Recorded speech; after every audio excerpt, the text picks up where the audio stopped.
All right, people, what's up? So let's get right into it, show y'all what's going on, what we got new here in the barn, and let's get right to it. So we'll start over here. I blew all this off. I have not even cleaned this from the other day. That's how busy work has been. But I might do that tonight before I hit the hay, get this all cleaned up and redid. We got to clean all of our filters. Still got to clean our outerwears and all that stuff from the run the other day. So we'll get to that. This one's fairly easy to clean up. Everything held up well on this thing. Nothing came loose other than the wheel nut that we did lose. I never found it, man. So now I've got three, only three of the low-C wheel nuts. That sucks. Whatever. So anyway, these are the Integy wheel nuts here for the TLR 5B, and they're great. They're probably going to stay on a little bit more. I think from now on I'm going to start putting a little bit of Loctite on my threads. I normally do, but I did not that day. That's why I lost it. There's my beautiful Genesis RC Max wheels. Probably going to pick up a couple more of those, including a set for the 5B here. And yeah, so let's get right into it. Should be doing, I don't know if we're going to do fifth scale this weekend or we're going to do some nitro. Guys, I'm never going to leave nitro, man. I love nitro bashing. I love nitro more than I love fifth scale. So this is my true passion, and this is my new hobby. Badass, you know, don't get me wrong. I love that too. But this is where it's at as far as RPM, getting down to the nitty gritty, hitting the jumps, that type of stuff. Hell to the no will we ever neglect any of these whips right here, except this one. We've been neglecting this one for a bit. We got to get it done. We got to get these bearings put in, wheel nuts back on, all that kind of stuff. But these two girls are ready to go. I painted this body. We redid this whole chassis and did everything except for the wing. So that's the original wing. We beat it up pretty well. So went by my local hobby shop today, picked up a new wing, an IFMAR wing for the 8XT. All right, guys, so what else is going on? I guess you could see from the beginning of the video, I have installed a new surveillance system here, and I'm going to tell you why. Well, you probably already know why, but about a month or so ago, I was sitting right here in the barn about 2-3 o'clock in the morning, and as I was sitting in the barn, somebody broke into my car and stole my laptop while I was sitting in the barn wrenching. That's freaking some scary stuff right there. So we have installed a surveillance system and set it up here in the barn so I can actually keep an eye on everything. This is all uploaded to an iCloud, so everything is monitored in real time. So it's pretty cool. You can zoom in. I got a mouse here in the system there, so it's you know. And the funny thing is, I had a sign on the side of the barn here that said video surveillance, because I had a video surveillance system already set up, but I didn't have the monitor out here, so I couldn't see. And we had footage of the person doing it. We do, and then my across the street neighbor over here got footage of him too. Dude in a red shirt and khaki shorts, but it was real grainy. It was at night, and it just wasn't any good. So he had his back to us. He was in and out really quick. I had my credit card, I had money in my car, everything. Didn't take nothing but my laptop. So anyway, they want to try it again while I'm out here. I got a surprise for them for sure, and won't hesitate to pop a cap in their ass. All right, guys, so enough of that. And the good thing about this is we can also where's it at? We can also, it's not just surveillance, people. Oh shit, Little Woogie Nitro on the screen. So we can watch a little Woogie Nitro there. And we can watch a little Woogie Nitro here. Look at there. What do you know, man? What do you know? Pretty cool. So I'm liking it. And it's going to serve its purpose, that's for sure. Alright, so anyway, enough time spent on that crap. I don't like people breaking into my stuff, especially when I'm sitting right on the other wall of it. So let's take a look at what we got here. We are swapping out the flywheel here. This is the flywheel from the Baja, and we're going to be switching it out for the Lightened flywheel, which is right here. And we're going to open that and take a look at it, see the difference. I also did order a new flywheel key. I don't think there's anything wrong with this one, so we'll probably just either use this one and hold on to this one as a spare part. People, spare parts. And then new flywheel nut, and again, this flywheel nut is still good as well. So but probably gonna wait and to install it. I did order the Bartolone multi-tool. I don't know why I haven't gotten it. I haven't even really thought about it or had a need for it until now. We were able to get the old one off easy enough, but I do want that Bartolone tool to make things a little bit easier, so we've ordered it already. Hopefully it'll get here before the weekend. I am going to be off on Saturday and Sunday, so we can do some ripping, and we'll do a little 5th scale, and we'll do a little 1/8 scale for sure. I want to run the Works B5 again. We never got a chance to put that in the air, and we want to get this thing out and test and tune again. So I want to tell y'all what I noticed when I took the flywheel off, is that here on the coil, I guess when I had done the MSD coil wire, and that's all good, no issues there, those are pretty easy to do, but when I put the coil on, the rear was up a little bit higher than I wanted it to be, and I actually used, where is it? I actually used last time the DDM gap tool here. This is the gap tool that you use, the right stuff, not a business card, but somehow or another I must have moved it or something when I was torquing it down or what, but so we're going to redo that as well. We're going to get the new flywheel on, and we're going to gap it properly.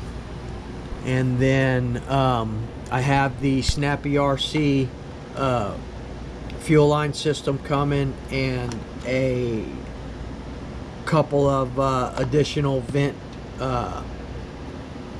pop-off valves from Detroit Performance as well, and a couple other things. So hang on for a minute, guys. We'll get this packaged opened up, and we'll take a look at the Lightened flywheel versus the stock flywheel.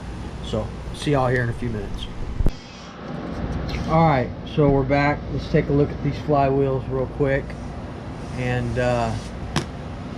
see the difference. So here's the difference in the width of the two flywheels. Look how wide that is. I mean, obviously it's going to cut down a little bit on the cooling, but I'm not too worried about that. The Lightened portion of it is going to let the engine spool up, let it turn at a more rapid pace, less rotating mass, and it should be good. It's really nice, man. It's actually a very nice job, man.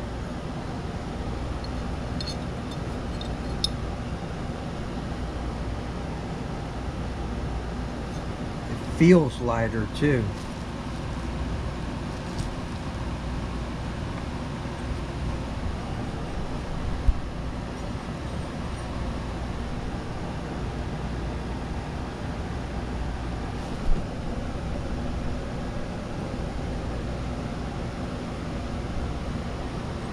Yeah, it's beautiful.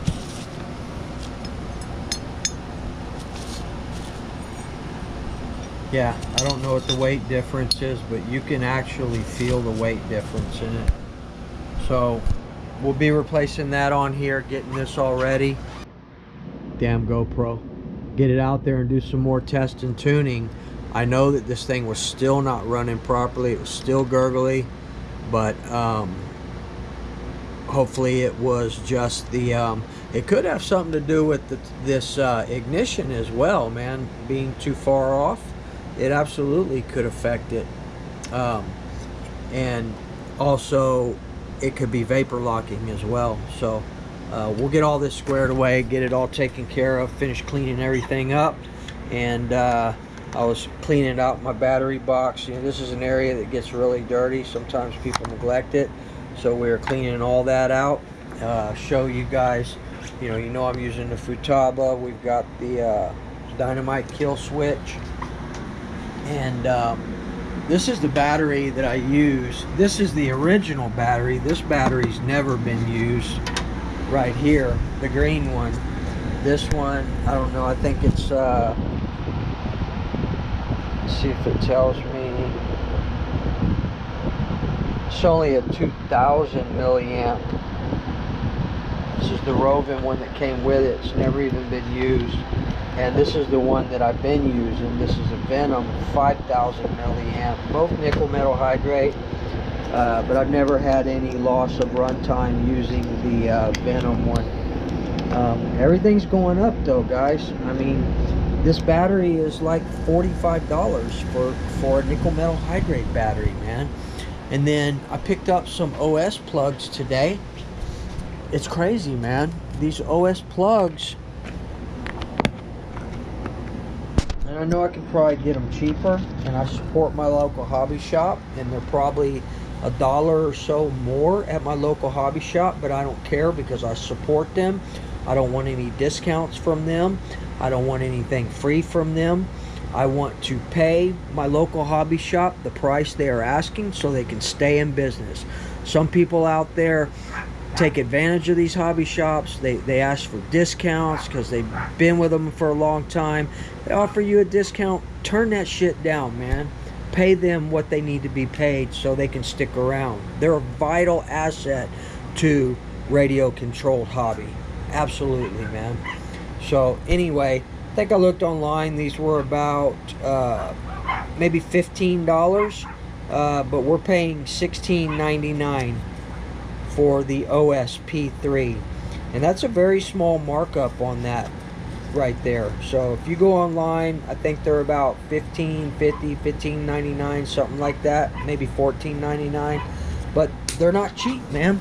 But I tell you what, if you want the best turbo plug for all your .21s, right there, that's the plug you want. That's the OS Speed P3 Gold turbo plug right there. I hardly ever, I've got these reds in here, I've got the Picos, but this is all I use, man. This is all I use in my .21s right there. So I don't care if it's a Works, I don't care if it's an OS, I don't care if it's a Reds, I don't care if it's a freaking Novarossi, I don't care. I'm using the OSP3, and that's that, people. End of discussion. So anyway, that's going to be about it. Let me get off of here, guys. I don't know if I'll upload this. I just kind of wanted to do an update video, show you all the differences on this Lightened flywheel here, and then making sure we're going to put the key and all that, get everything squared away, and hopefully we'll do some ripping this weekend. So I don't think there's anything else, guys. I definitely want to get out there and do some nitro, do some ripping with some high RPMs. I love the nitro hobby. And but anyway, I appreciate y'all. Next video we'll get all this stuff done, and remember, treat people the way you want to be treated. We'll see y'all in the next video. Woogie out. Alright guys, so there we go. Got everything where it pulls it down nice and tight. There. Should be the perfect gap. Let me take a look.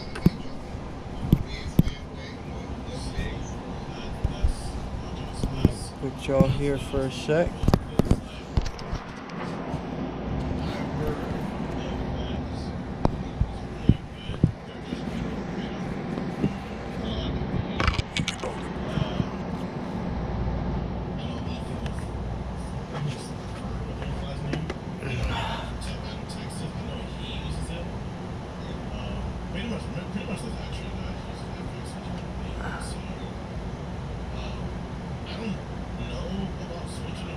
Okay.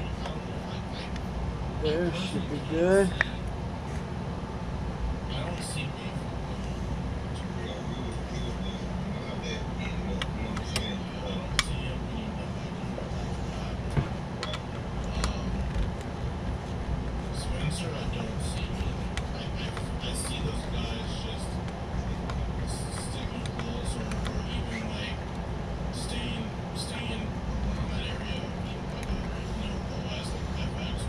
I did put some red Loctite as well. Make sure you don't lose your spacers. And then I'm actually going to torque these down.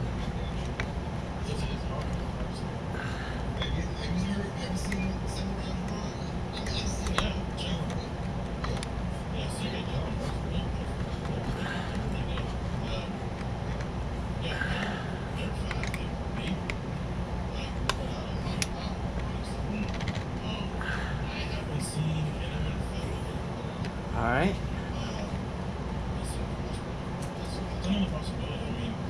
Let me get my torque wrench real quick. Okay.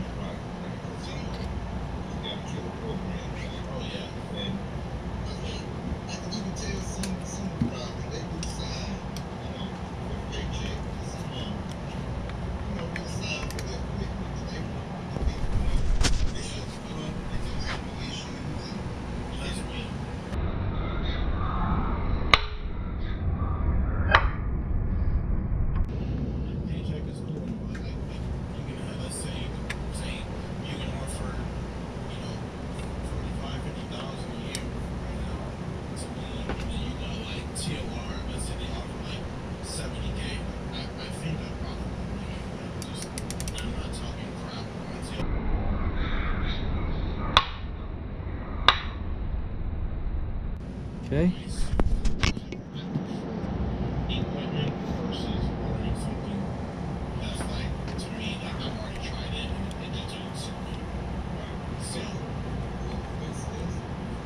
All right, that should be good.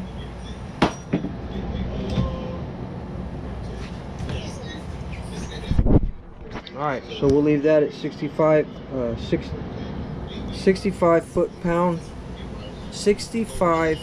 inch-pounds torque. And we'll go ahead and pull this out, the gap tool, and we should have a perfect gap.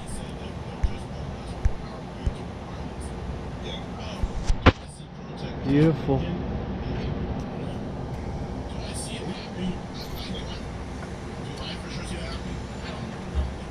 Yep.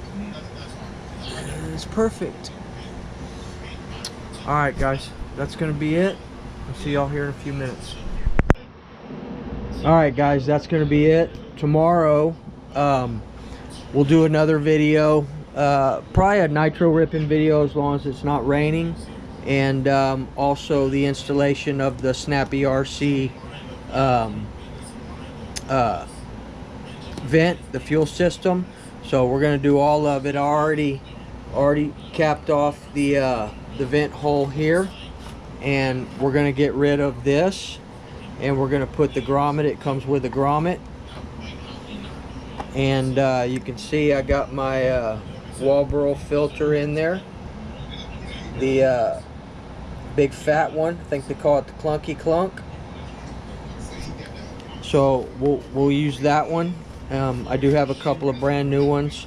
I do have some brand new fuel line. My actual O'Reilly's carries the high flow Tygon fuel line. That's what this is. That's what I replaced this with the other day. So I've got as much. He said nobody buys that stuff, so I'm thinking about buying the whole thing. It's like 360 feet. It's like a lot. So anyway, we'll do the Snappy RC thing, maybe rip some nitro tomorrow, and go from there. So again, guys, I appreciate everybody, and I know these are kind of boring videos. This is more or less for my own record, showing what I've done and how I've done it. I did get this on without the Bartolone wrench. That'll be coming in the next couple of days, but that wrench definitely will make things a lot easier. It's not that easy getting one of these torqued down without some type of wrench like that. So and if you use something like channel locks, this is cast, I do believe, and it breaks very easy, so you got to be careful about that. But we got it done. It's on there. I did put a little bit of Loctite on the end of the crank there, and we got it all the way down. So I'm interested to see what this Flywheel, how she reacts. Yeah, you can see she's all the way down, and we'll go from there. I did not have an opportunity to do a mesh mod, so I think when we pull it out, we probably will go ahead and do a outerwear. I mean, the way I clean my stuff, it should be okay with just with the outerwear.